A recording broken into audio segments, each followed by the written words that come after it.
The Dynamic Learning Maps Alternate Assessment System is a new assessment designed to more validly measure what students with significant cognitive disabilities know and can do. This training, Writing, Getting Started with Narrative Writing, is one of a series of trainings that supports teachers of students with significant cognitive disabilities in their efforts to teach and assess more effectively. Sponsored by a grant from the U.S. Department of Education, Office of Special Education Programs, this training is part of the professional development efforts of the Dynamic Learning Maps Alternate Assessment Consortium. In previous modules, you learned about writing as a strand in college and career readiness standards and the DLM essential elements in English language arts. You were also introduced to the four clusters of essential elements within writing: text types and purposes, production and distribution of writing, research to build and present knowledge, and range of writing. Specific modules have been created focused on each of the three text types: informational and explanatory text, argumentative and persuasive writing, and in this training, the focus is on narrative writing. Recall that writing is defined across all of the modules as the process of constructing text in either print or braille, called traditional orthography. This writing communicates experiences, thoughts, feelings, and information for diverse audiences and purposes. Narrative writing represents a particular type of writing that conveys real or imagined experiences that are logically connected. In DLM, the aim is for students to learn to write narratives using traditional orthography for increasingly diverse audiences and purposes. When students effectively write a narrative, they are writing in a way that tells a story. Narrative writing may take the form of creative fictional stories, memoirs, diaries, anecdotes, autobiographies, fables, fantasy, and more. Ancient, ancient Egyptian scribes and priests recorded information about government and religion in hieroglyphics, while other ancient cultures painted and drew their accomplishments and celebrations on cave walls.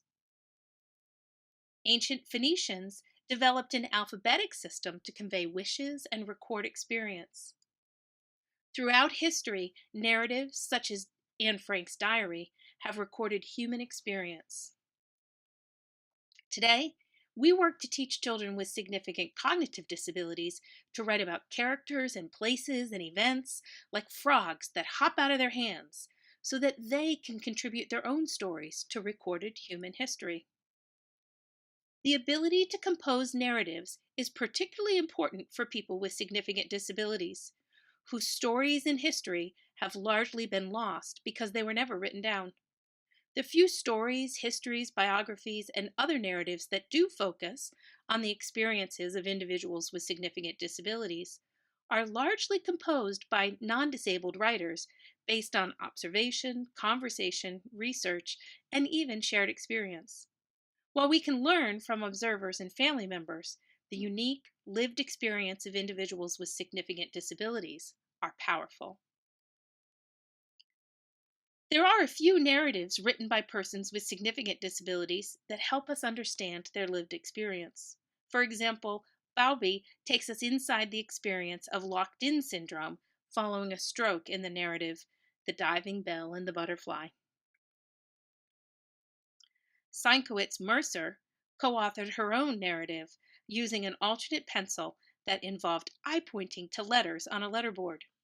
In the resulting narrative called I Raise My Eyes to Say Yes, she shares her experience and feelings about growing up and living in a large institution for individuals with severe cognitive disabilities. Temple Grandin, a woman with autism who's quite well known today, helps us understand her thinking processes in life as an individual with autism in her narrative, Thinking in Pictures and Other Reports from My Life. There certainly are other published narratives composed by individuals with significant disabilities, but there are not nearly enough, and only the tiniest fraction compared to the number of individuals with significant disabilities across time. To compose narratives, Children with significant disabilities require experiences with the world, combined with time to think and talk, and come to understand these experiences. Some experiences that are understood will become interests that motivate written communication. To compose narratives, children with significant disabilities must have the understanding that experiences can be recorded as written texts. Children need to see and hear and experience narratives and stories. Teachers need to understand that initial attempts by most students to write result in the labeling of familiar pictures or experiences, and initial elaborations are what one scholar calls heaps, or lists of labels or facts. Finally, to compose narratives, children with significant disabilities must have an understanding of connection and experience. Children need to move ultimately to making connections and showing relationships between events as they tell a story about, rather than simply name items or events from experience without the logical connections required in a narrative. Authors, especially student authors, write about what they know. What they know is what they have experienced, understood to some degree, found interesting, and can call up when writing opportunities present themselves in school. Special events like carnivals and fairs, activities like fishing, sports events, arts and crafts, and face painting, and books of interest are examples of experiences many children draw upon for writing material. Smartphones, tablets, and digital cameras accompany teachers everywhere so that they can take pictures of children engaged in these activities to help them remember the experience later when there is an opportunity for writing. Simply taking photographs may not provide enough support for language understanding and memory when working with students with significant cognitive disabilities. To write about experiences, students must have a wide range of experiences, and many students with significant cognitive disabilities have very limited experiences outside of school. Others may have wide experiences but may not have understood them or remember them when they have the opportunity to write. Teachers can help their students with significant disabilities by providing them with experiences at school and talking about them before, during, and after. This talk provides teachers with information about student understanding, vocabulary needs, and interest levels. Teachers can also help their students with significant cognitive disabilities by maintaining and regularly referring to lists of experiences that could be used during writing, or organizing photos or other remnants for students to explore and share when it's time to write. Some teachers also communicate with families and encourage them to submit artifacts and memorabilia from home and family experiences. In this example, the parent used an inexpensive brag book to organize remnants from her child's life and included short post its that described the significance of the experience so that teachers could discuss these materials and experiences with her son when it came time to select topics for writing. These are just a few examples of the many ways that teachers can record and reference experiences that students can then select from when it is time to write. Pause for activity 1.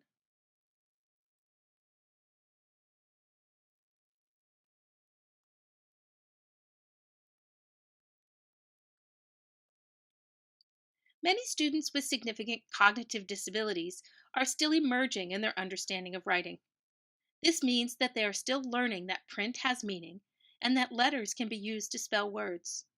Once students develop early, conventional writing skills that allow them to begin writing words that can be read by others, or can read their own writing efforts aloud to others, their early narratives will not tell a story. Instead, early narrative attempts are typically labels added to a photo, drawing, or object. In these examples, Scott and Kaylee wrote very early narratives about experiences they had at school. Scott wrote green after finding a branch with leaves on a short walk near his class. Callie cut out shapes to make a picture after her teacher read a nonfiction book about bats with the class. After making the picture, Callie wrote bats and wings. These are both typical examples of labels that students write in their early efforts to write about experiences. Colby is a high school student with a diagnosis of autism and significant cognitive disability. Colby loves the video game Minecraft. Knowing this, his teacher assisted him in gathering many pictures of the game and inserting them into PowerPoint slides. He selected from these pictures and produced this first draft, which required about 30 minutes of concentrated effort, and reads: Minecraft, the game. Colby's diamond. Colby's gold ore. Inside a creeper. Mine cave. Minecraft city. Colby's sword collection. You can see that while he has labeled each picture, he lacks a sequence or any narrative elaboration. He has produced a rudimentary narrative, creating what Appleby calls a heap, essentially a list of labels that are topically related, but otherwise lack links between them. He has identified aspects of Minecraft that he likes or finds particularly interesting, but he has not told a story about, for example, playing Minecraft. Chris, a classmate of Colby's, also has a diagnosis of autism and significant cognitive disabilities. His favorite TV show characters are the Hex Girls from the Scooby-Doo cartoon. He chose pictures, put them in an order, and then worked for approximately 20 minutes to produce his text. It reads, beginning in the upper left-hand corner where there is no illustration, The Hex Girls, I Love You, a nice story. Then, in the upper right, I like your hairs, girls, I like your hairs. In the lower left, I like your hair, girls. Once upon a time, there were 3 girls. I can't wait to show this picture to my mama. Finally, in the lower right, these are my girlfriends. I love you, girls. Like Colby, Chris's writing is a heap. We could shuffle the order of the pages, and the meaning would neither be lost nor changed. His written text is based almost solely on what he sees in the pictures. Almost. While Chris lacks Colby's more developed spelling skills, he actually demonstrates a slightly more advanced understanding of some aspects of narrative. First, he tells the reader in the first panel that he is writing a nice story. Then, in the third panel, he introduces formal narrative language and the beginnings of a chronological sequence with Once upon a time there were 3 girls. In each panel, he writes about the characters. These are all characteristics of narrative writing not found in Colby's series of labels. Like most beginning writers of narrative, his writing evidences more than one form of organization, both labels of pictures and early use of character description and time sequence. As students gain understanding of the communicative purposes of writing, read and listen to more and more narratives that are compared to other kinds of texts, and talk about their experiences with others, their writing tends to become more descriptive. In these examples, Kylie and Devin show how they moved from simple labels to more descriptive statements. Kylie described the dogs in the photo she selected after talking about how much she loved to play with puppies at a visit to a pet store. She wrote, "Little puppies." Devin, after listening to his teacher read aloud Ted Arnold's "Hi, Fly Guy," drew his own picture of a fly and described what Fly Guy often does with his friend Buzz. Fly go to Buzz. Descriptive text shares some of the characteristics of heaps. That is, they are essentially lists, whose individual items could be shuffled without changing or losing the original text's meaning. However, these simple descriptive texts move beyond repeated labeling to describing the pictures or experiences. Here is Kylie's complete puppy text. It reads, I love puppies. Little puppies, cute puppies, lucky puppies. The rest of her text reads, new puppies, hairy puppies, cuddly puppies. I love puppies. There are a number of strategies that are effective in helping students move from lists of labels or heaps to more descriptive writing. These include writing without standards, tell me more, an activity called Describe Me, and the use of mentor texts such as Freight Train by Donald Cruz. Writing without standards involves responding only to the content that students are writing without attending to the form, which includes things like spelling, punctuation, handwriting, and other issues that can improve writing eventually, but are not related to an early focus on content. In order to encourage writing without standards, teachers must learn to focus specifically on the things children are trying to write. For example, a teacher could respond to Kylie's text about puppies by saying general things like, "You really seem to like puppies," or "You know a lot about puppies." And more specific things like, "Those are great descriptions. Puppies are cuddly and licky." Some teachers find it difficult to allow and encourage students to write without standards. They want their students to write in conventional, well formed, complete sentences from the very beginning.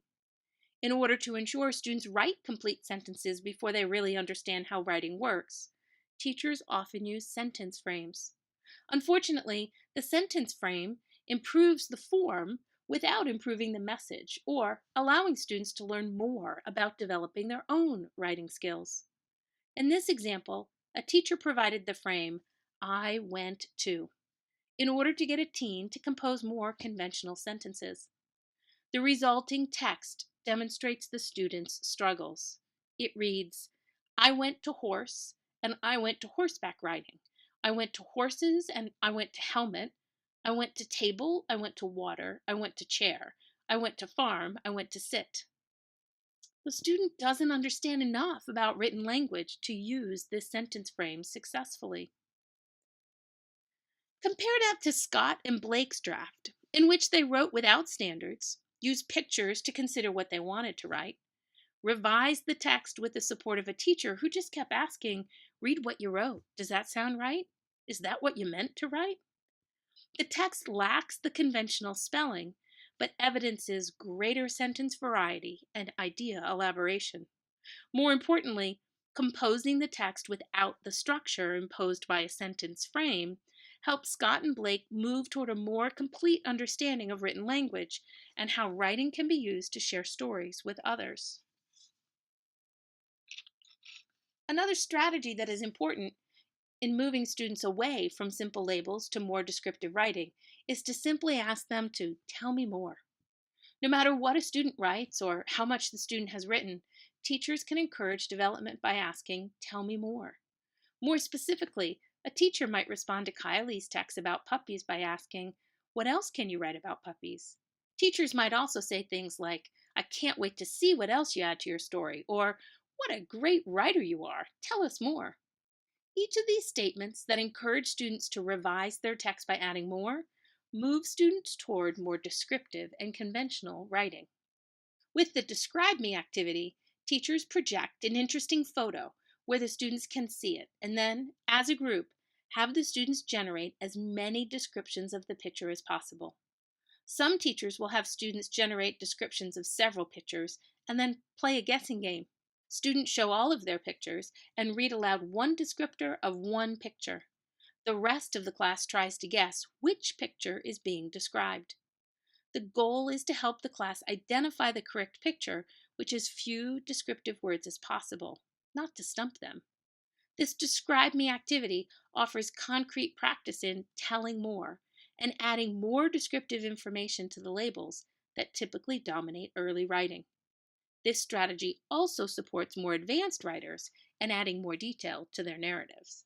Freight Train is an example of a mentor text that teachers can read with students to help them explore the structure of the text to support their own writing. Freight Train has two important descriptive structures with very simple illustrations supporting the text. The first half of the book can be used to move students who only label in their writing to adding description. The pages label the train car, caboose, but add descriptive language indicating the color and location of the car. As students begin to understand how they can expand on their labels with color, location, and other descriptive words, other mentor texts can be used to move students toward more specific and varied descriptions. Eric was a young boy with a diagnosis of autism who wrote labels in heaps for much of first, second, and third grade. The writing sample on the left was typical. After visiting Disney World with his family and having his picture taken with one of the characters, he wrote Hunchback of Notre Dame. In third grade, he was fully included, and in an effort to improve his writing and move Eric toward more complete narratives, his teacher began using sequences of pictures from wordless picture books. Eric sometimes labeled the pictures and sometimes described the action. The text on the right is typical. With a sequence of 6 pictures, Eric wrote the following using a keyboard: window, birds mad, boys running birds, blow in, house in, birds owie hurt, birds dinner eating boy. His teacher had him work with an assistant the following day to revise the original text. The assistant asked him on each page, "What's happening here?" or "What's he doing?" And whatever Eric said, she encouraged him to write. After he wrote, she would add, "What else?" or "Tell me more." You can see this simple strategy and focus on content led him to add 4 more lines of text to Bird's Owie Hurts. Arrow in bird, boy is sad, accident, ambulance. He added birds eating worms to bird dinner eating boy from the first draft. The entire revised text around the 6 illustrations reads: window outside, the birdhouse, birds mad, tree, boys running birds, sun happy, blow in, house in, who killed Cock Rabin? Birds owie hurts, arrow in the bird, boy is sad, accident, ambulance, bird dinner eating boy, birds eating worms. The second draft is composed of 15 lines instead of the original 6, 40 words instead of the original 17. The text is a mixture of labels, window, tree, descriptions, arrow in the bird, character descriptions, bird's mad, boy is sad, and even draws on the language of other narratives. Blow house in, who killed Cock Robin? Pause for activity 2.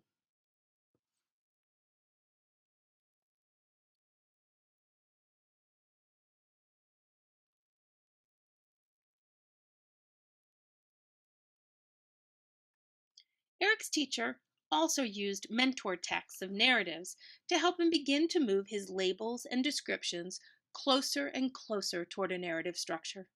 His first attempt in the spring of third grade was a retelling of The Three Little Pigs in response to the prompt, "We all have favorite stories. One that I like best is."